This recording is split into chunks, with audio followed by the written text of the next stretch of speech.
when you talk about breaking down the monetary system, it's a slightly different conversation.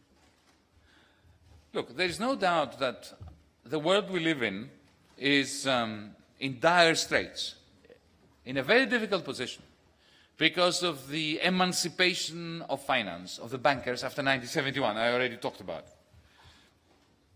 There is no doubt that the bankers have to go back into the cage. Not in prison. But banking must become boring again. It must be bread and butter, you know. Taking money from Jack and lending it to Jill, that's important. It's an important function. But to have the power to create money, and to create pyramids of money, and to own society, to own the media. In Greece, all the media are owned by bankrupt bankers. You know, in 1991, socialism collapsed. And in 2008, capitalism collapsed. We don't have capitalism now. You know, when I was growing up, when I was your age, the great debates between left and right were about the merits of the market and competition against central planning and collective ownership. Right? That was the argument between the socialists on the one hand and Friedrich von Hayek, the Austrians, Friedman and these people. Should we have competition between entrepreneurs who take risks and who are the great pioneers of the future because they use their own money, they risk it, they invest in new technologies, they create new machines, those machines become our slaves, they start working in our stead, and if they go bankrupt, they go bankrupt, but this is why they are such fearless navigators of the rough seas of capitalism. That was a narrative. Okay?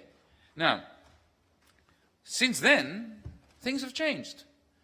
Bankers are the ones that dominate capitalism. Before 2008 and after 2008. Before 2008, they were the ones that were creating paper values. They were effectively printing private money for themselves. And were allowed to do this by social democrats in Europe and Christian Democrats who had a Faustian bargain with them. We will let you do whatever you want. You give us a little bit of money in order to fund hospitals and run schools. That was the deal. And then when those pyramids collapsed,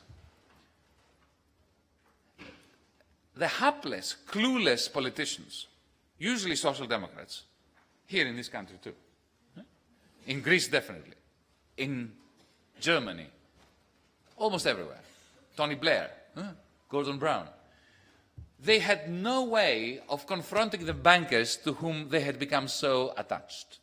And they saved them using your money. So these people made money when they were making money and made money when they lost money. So where is the entrepreneurship? Where is the risk-taking? There was no risk for them. We have the risk. They had none.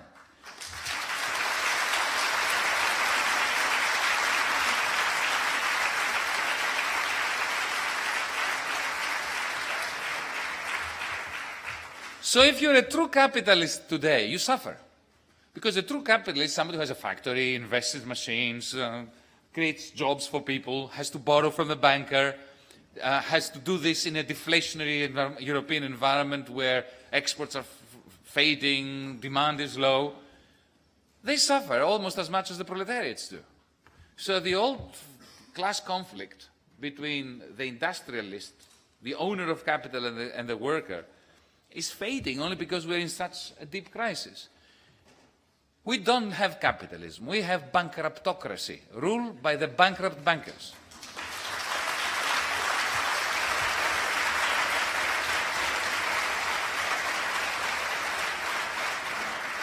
So to answer your question, I'm very reluctant to go along with you and to say that what we need is for the system to break. The system broke in 1929. And what happened? You had fascists in the Iberian Peninsula, Nazis in Berlin, fascists in Athens and in Rome, and very soon we started killing each other. I don't like to see the breakdown of anything, because the only people who will benefit from a collapse are not the progressives, they're not the left, not the democratic left. There will be Marie Le Pen, Golden Dawn in Greece, the people who hate anybody who doesn't look exactly like them, the racists, the bigots, the misanthropes. This is why we need the European conversation that will lead us to an answer to a very simple question: how can we use existing institutions to civilize the European Union and to reclaim our democracy?